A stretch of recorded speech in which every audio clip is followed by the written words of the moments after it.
The Grinch Stole Christmas by Dr. Seuss.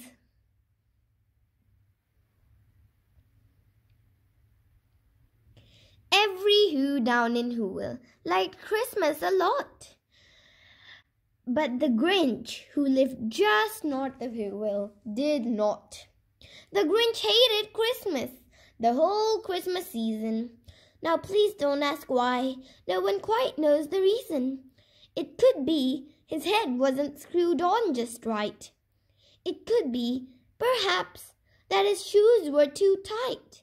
But I think that the most likely reason of all may have been that his heart was 2 sizes too small.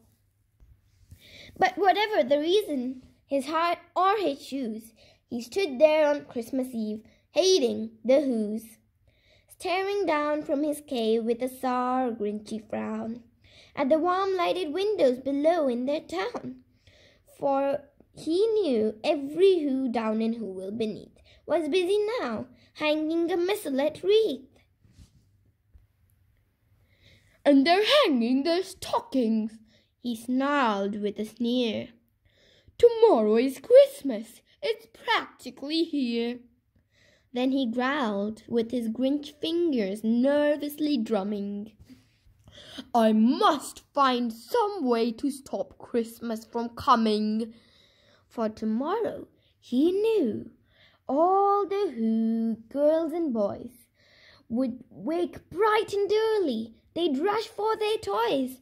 And then, oh, the noise! Oh, the noise, noise, noise! That's one thing he hated. The noise, noise, noise, noise.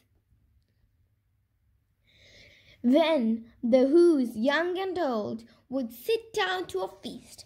And they'd feast. And they'd feast. And they'd feast, feast, feast, feast. They would feast on Who pudding and rare Who roast beast, which was something the Grinch couldn't stand in the least. And then they'd do something he liked least of all. Every Who down in Whoville, the tall and the small, would stand close together with Christmas bells ringing. They'd stand hand in hand, and the Whos would start singing. They'd sing, and they'd sing, and they'd sing, sing, sing, sing. And the more the Grinch thought of this Who Christmas sing, the more the Grinch thought, "I must stop this whole thing. Why, for 53 years I've put up with it now. I must stop this Christmas from coming. But how?" Then the Grinch got an idea, an awful idea. The Grinch got a wonderful, awful idea. "I know just what to do." The Grinch laughed in his throat, and he made a quick Santa Claus hat and a coat. And he chuckled and clucked. "What a great Grinchy trick! With this coat and this hat, I look just like Saint Nick. All I need is a reindeer." The Grinch looked around, but since reindeers are scarce, there was none to be found. Did that stop the Grinch? No, the Grinch simply said, "If I can't find a reindeer, I'll make one instead." So he called his dog Max. Then he took some red thread and he tied a big horn on the top of his head. Then he loaded some bags and some old empty sacks on a ramshackle sleigh, and he hitched up old Max. Then the Grinch said, "Giddy up!" And the sleigh started down towards the homes where the Whos lay a-snooze in their town. All their windows were dark, quite snow-filled there. All the Whos were all dreaming sweet dreams without care. When he came to the first little house on the square, "This is top number 1, the old Grinchy Claus hissed, and he climbed to the roof, empty bags in his fist. Then he slid down the chimney, a rather tight pinch, but if Santa could do it, then so could the Grinch. He got stuck only once for a few moments or two. Then he stuck his head out of the fireplace flue, where the little Who's stockings all hung in a row. "These stockings," he grinned, "are the first things to go." Then he slithered and slunk, with a smile most unpleasant, around the whole room, and he took every present: popkins and bicycles, roller skates, drums, checkerboards, tricycles, popcorns and plums. And he stuffed them in bags. Then the Grinch, very nimbly, stuffed all the bags, one by one, up the chimney. Then he slunk to the icebox.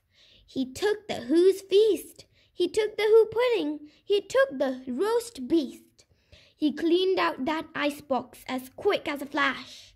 Why, the Grinch even took their last can of Who hash. Then he stuffed all the food up the chimney with glee. "And now," he grinned the Grinch, "I will stuff up the tree."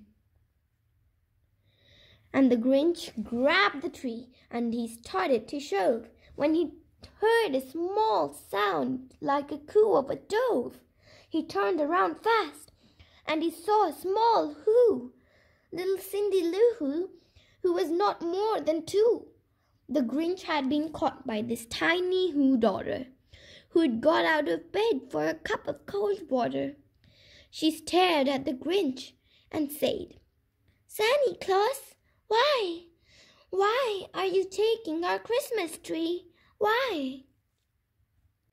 But you know that old Grinch was so smart and so slick. He thought up a lie, and he thought it up quick.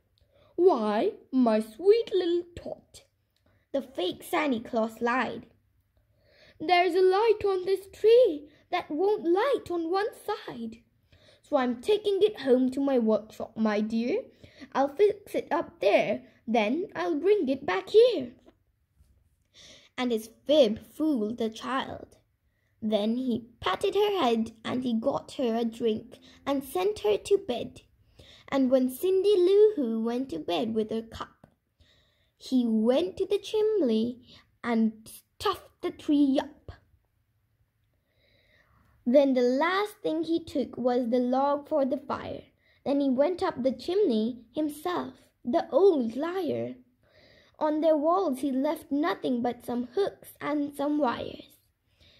And the one speck of food that he left in the house was a crumb that was even too small for a mouse. Then he did the same things to the other Who's houses, leaving crumbs much too small for the other Who's mouses. It was 1:15 on, all the Who's still abed, all the Who's still a snooze, when he packed up his sled, packed it up with their presents, the ribbons, the wrappings, the tags and the tinsels, the trimmings, the trappings. 3,000 feet up the side of Mount Crumpet, he rode with his load on the tip-top to dump it. Pooh-hoo to the Who's, he was grinchiously humming. "They're finding out now that no Christmas is coming. They're just waking up. I know just what they'll do. Their mouths will hang open a minute or two. Then the Who's down in Whoville will cry boo-hoo." "That's a noise," grinned the Grinch, "that I simply must hear." So he paused, and the Grinch put his hand to his ear. It started in low, then it started to grow. But the sound wasn't sad. Why, this sound was merry. It couldn't be so, but it was merry, very. He stared down at Whoville. Then the Grinch popped his eyes. Then he shook. What he saw was a shocking surprise. Every Who down in Whoville, the tall and the small, was singing without any present at all. He hadn't stopped Christmas from coming. It came. Somehow or other, it came just the same. And the Grinch, with his Grinch feet ice cold in the snow, stood puzzling and puzzling. How could it be so? It came without ribbons. It came without tags. It came without packages, boxes, or bags. And he puzzled 3 hours till his puzzler was sore. Then the Grinch thought of something he hadn't before. Maybe, he thought, Christmas doesn't come from a store. Maybe Christmas, perhaps, means a little bit more. And what happened then? Well, in Whoville, they say that the Grinch's small heart grew 3 sizes that day, and the minute his heart didn't feel quite so tight, he whizzed with his load through the bright morning light, and he brought back the toys and the food for the feast, and he himself, the Grinch, carved the roast beast. Thank you. Hope you liked this story. Like and subscribe down below.